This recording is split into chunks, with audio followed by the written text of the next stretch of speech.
नमस्कार, capital TV Uttar Pradesh देख रहे हैं आप और मैं हूं आपके साथ नवेंदु शेखर झा। मेरठ की चौधरी चरण सिंह यूनिवर्सिटी, जिसे आप सीसीएस यूनिवर्सिटी के नाम से जानते हैं, वो एक बार फिर विवादों में घिर गई है।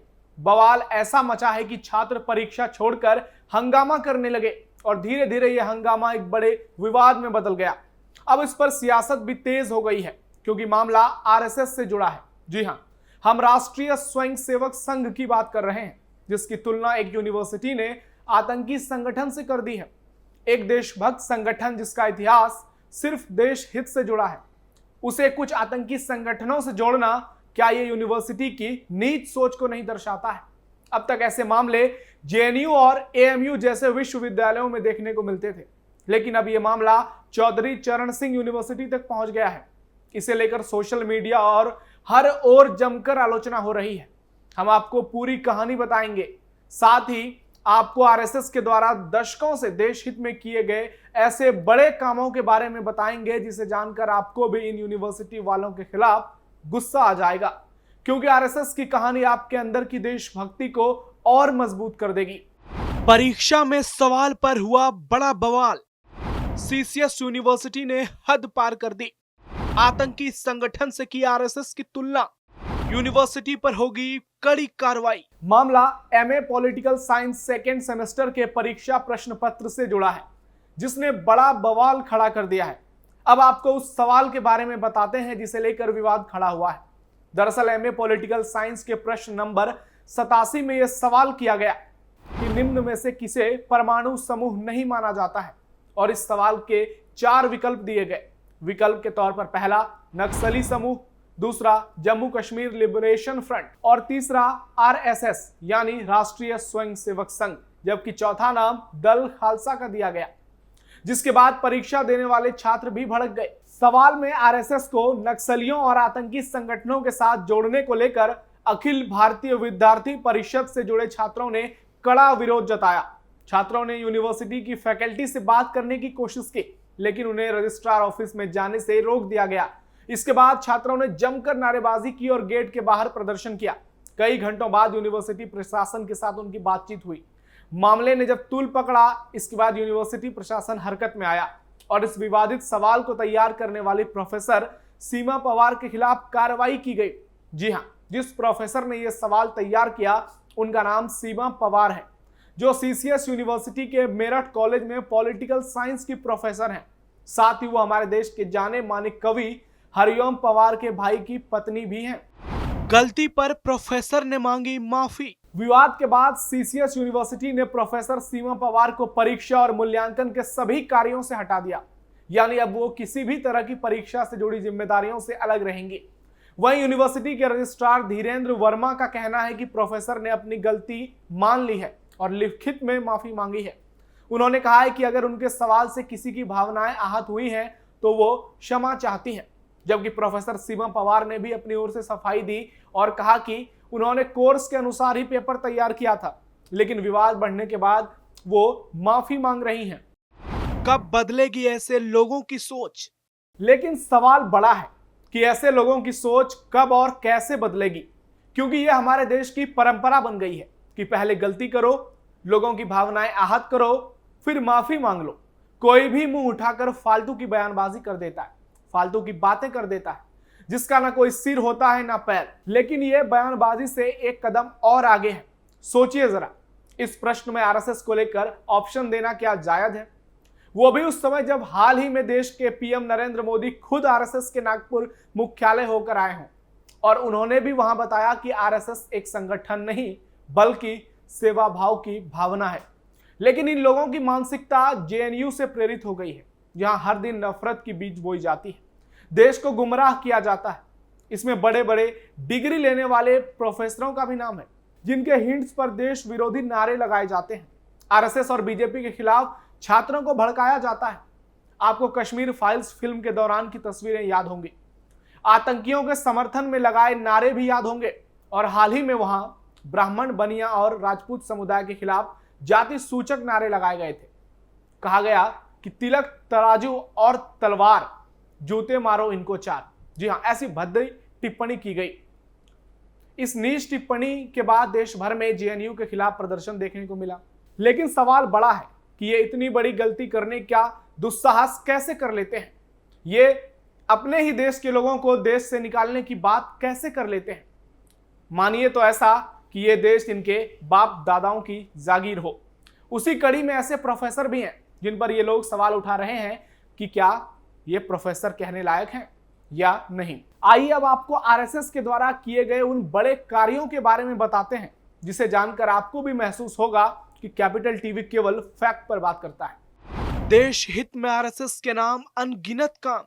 राष्ट्रीय स्वयंसेवक संघ की स्थापना साल 1925 में दशहरे के दिन डॉक्टर केशव बलिराम हेडगेवार ने की थी।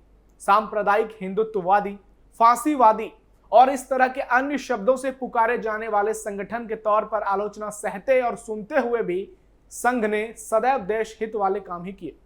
कश्मीर सीमा पर निगरानी, विभाजन पीड़ितों को आश्रय।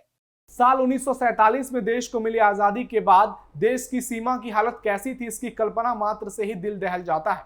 कैसे हिंदुओं का चुन चुनकर नरसंहार किया गया था।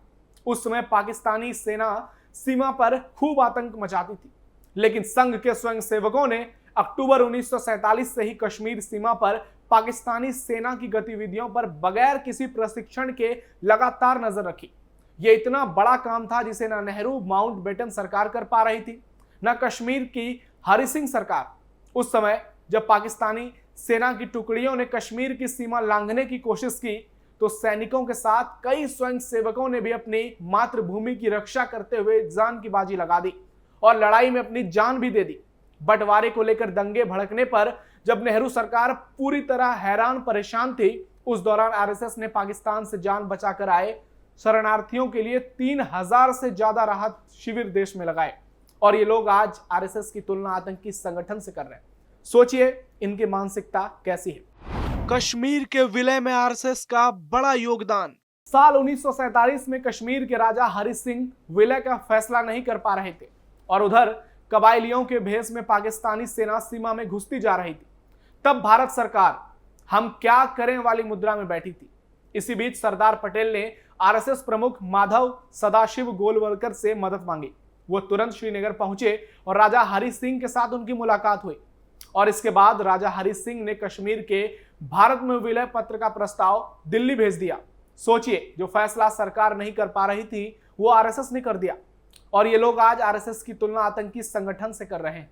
भारत चीन युद्ध में आरएसएस ने निभाई बड़ी भूमिका। साल 1962 में हुए भारत चीन युद्ध के दौरान सेना की मदद के लिए देश भर से संघ के स्वयंसेवक जिस उत्साह से सीमा पर पहुंचे वो देशवासियों को आज भी याद है। स्वयंसेवकों ने सरकारी कार्यों में और खासकर जवानों की मदद में पूरी ताकत लगा दी। चाहे सैनिकों के लिए आवाजाही मार्गों में चौकसी की बात हो, प्रशासन की मदद, सामानों की आपूर्ति में मदद और यहां तक कि शहीदों के परिवारों की भी इन्हें खूब चिंता रही।